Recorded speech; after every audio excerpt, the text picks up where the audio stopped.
ఇంత గట్టిగా చెప్తున్నా అంటే నరేంద్ర మోడీ అమిత్ షా రిజర్వేషన్లు రద్దు చేస్తారని నేను 2-3 టీవీలలో మాట్లాడినా, 2-3 వేదికల మీద నుంచి చెప్పిన. ఎంబడే ఢిల్లీ నుంచి పోలీసులు వచ్చారు.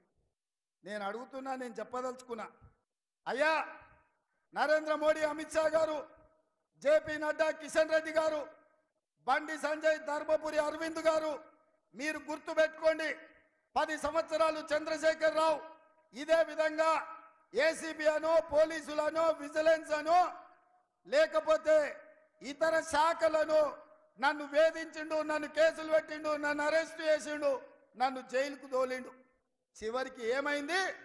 నడుము ఇరిగి మూలకు పడ్డాడు చంద్రశేఖర్ రావు మీ చేతుల.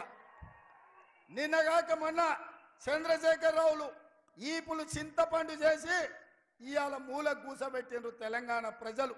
ఇవాళ చంద్రశేఖర్ రావు కేటీఆర్ అంటున్నాడు కారు ఖరాబ్ అయింది, షెడ్డుకు పోయింది, మళ్ళీ వస్తుందని.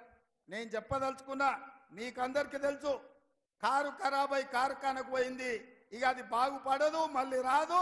జుమ్మెరాత్ బజార్లో తూకానికి తూకం వేసి అమ్మాల్సిందే, కారు గతి లేదు. ఇవాళ కారు లేదు కాబట్టే బస్ వేసుకొని బయలుదేరిండు.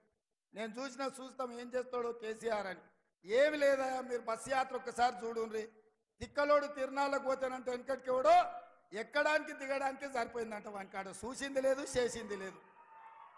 ఇవాళ చంద్రశేఖరరావు బస్సు యాత్ర కూడా తిక్కలోడు తిరునాళ్ళు పోయినట్టే ఉంది తప్ప ఇంకొక మాట లేదు. ఆయన నిన్న ఖమ్మంలో ఒక మాట చెప్తున్నాడు,